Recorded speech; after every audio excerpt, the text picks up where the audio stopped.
come to a crucial point to where you're deciding if you're going to color your piece or if you're just going to add tone. But surprise, I'm going to do both. So this video, we're going to go over toning, and we'll have a cute little surprise for you after that. All right, now is when we're going to color or add tone. Just depends on what you're wanting to do. Some options would be to scan it in and color it digitally, use ink washes, or keep it black and white, or even pull out some markers or paints and color it traditionally. And the surprise is I'm going to pick two and show you how to do either. As you can see, I've got it scanned in here, so we're going to deal with that later. But traditionally speaking, I'm going to tone with ink washes. As you can see, I've taped down my page, both to keep it still and so it doesn't wrinkle too much when it dries, which is a common problem. You can avoid it by using a fancy block of paper if you would like, but I'm just using, it's pretty good paper, but it's not like professional paper or anything. I have decided ahead of time what tones I need the characters to be. As you can see, as part of my visual development. Honestly, sometimes when I'm doing ink washes, I keep a couple cups of water, but since I've got aqua washes here, I don't really need it this time. So without further ado, we're going to get started. So with backgrounds, you do have to keep a couple things in mind. One is time of day. One is texture. For example, this grass is very different from the texture of this water of this tree. I also, honestly, when I'm at home, I keep a mini hair dryer around that I use more for art than my actual hair, which would help speed the process along. But just be sure not to hold the dryer too close to the paper or you might end up with splattering. But again, since I'm using aqua washes here, I don't really need to do that. So we're just gonna jump right in. One thing that is easy to make a mistake of is putting too much tone in any one place. In general, less is more, so you're gonna want to be careful with that. Right now, I'm using one of the aqua washes, like I mentioned, and this one in particular is the lighter of the two that I have.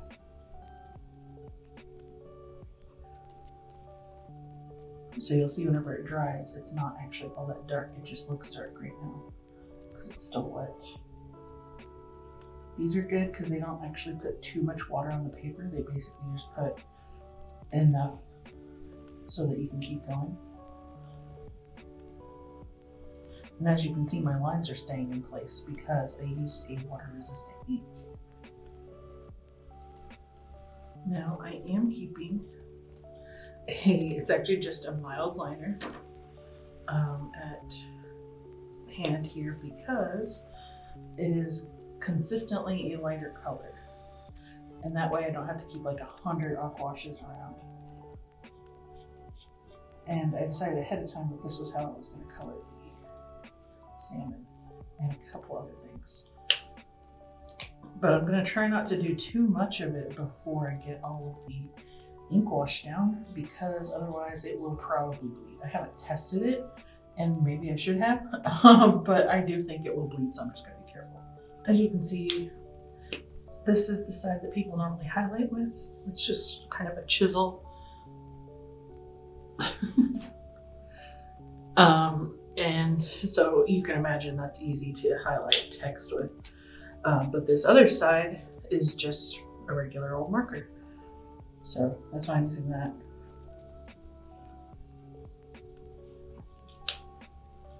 So carefully now, I'm going to try to put some light lines here for the water. I'm just trying to keep it in mind that this is water, so it doesn't end up looking like fur or something.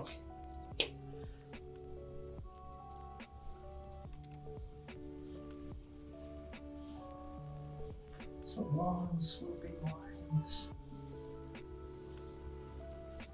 What's nice about mild liners is they tend to stack pretty well. You can layer them and actually notice a difference, which is nice.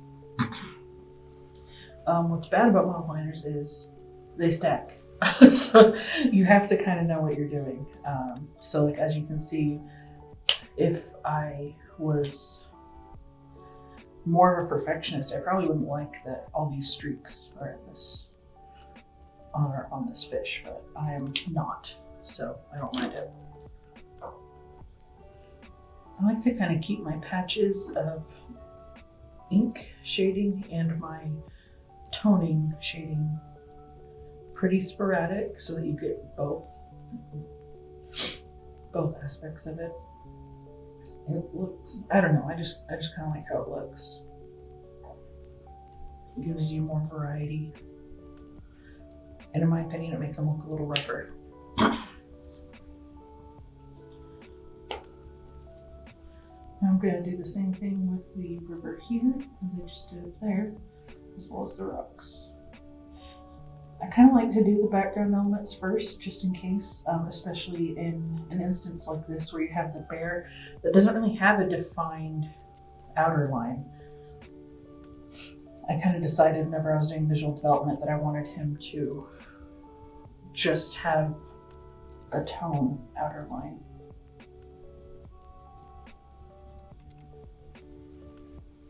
Some more rocks here. And down here. That's one way to do it, is to go through and pick out similar elements and kind of get them all out of the way so that they look the same. Or you can do it panel by panel, it doesn't really matter, it's just your personal preference. Now this one has a darker ink wash, so I think that's what I'm going to do for the tree. Patchy is okay here because you're wanting to show the texture of the tree, which is obviously rougher with bark. And if the patches are too noticeable whenever you're done, you can always go over it with a lighter ink wash, make it less pronounced. I'm trying to be careful to keep my hand off of the paper, or else I'm going to get ink all over my hands. And I've already managed to do a pretty good job of getting ink all over my hands, so.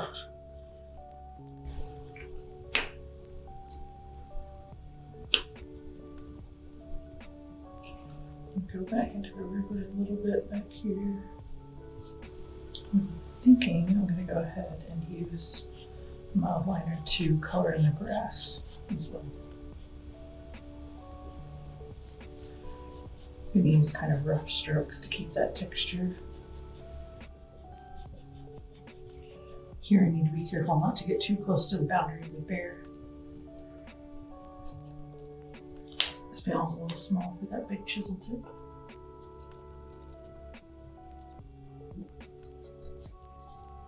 Just be sure whenever you decide on a texture to keep it relatively consistent throughout.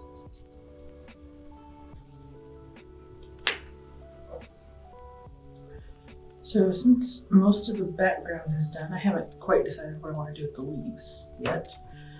I'm going to go ahead and start working on the foreground. And I remember my little bird friend here, Dorotito, has little cheek highlights there. It has the lighter of the two washes for the beak. Blood a little there, but I'm not worried about it. And the darker of them for the black on its wings and tails, on his wings and tails.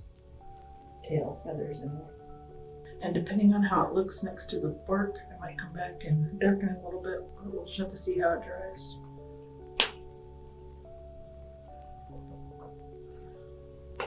Now for our bear friend, Lucito, and then with the lighter of the two, I'm going to try to carve them out.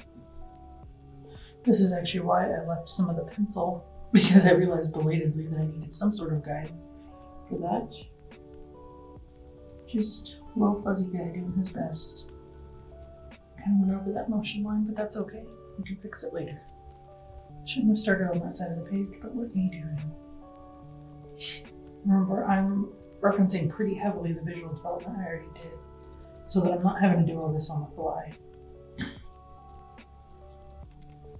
you already decide what your comic is going to look like before you get started, then you can save yourself a lot of trouble later.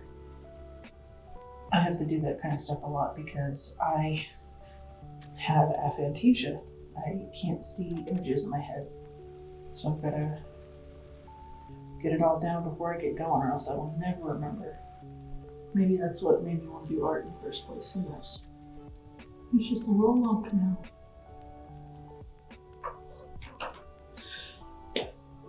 I'm going to do the background of this panel.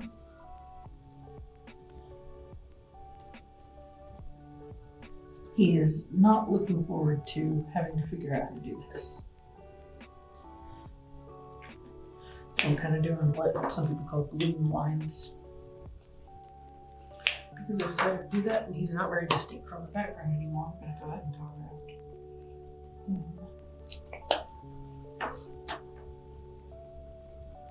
Now, I still never did decide what to do with the leaves.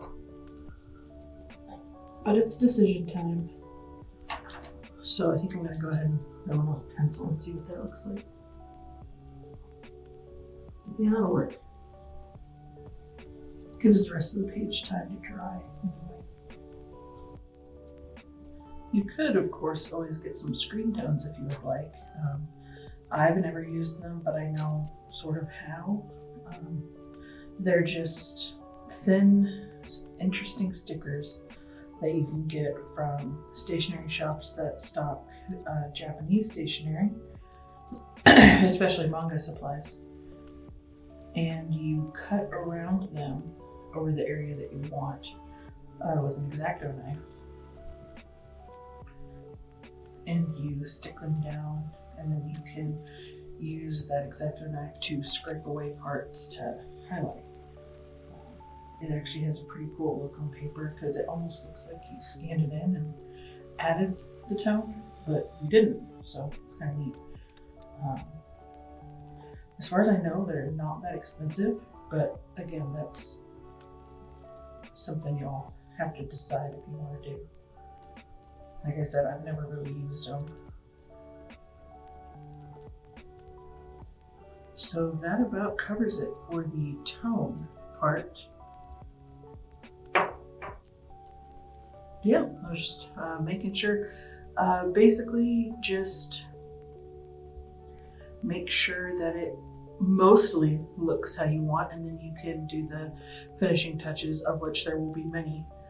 So stay tuned and we'll get to coloring in the video after this.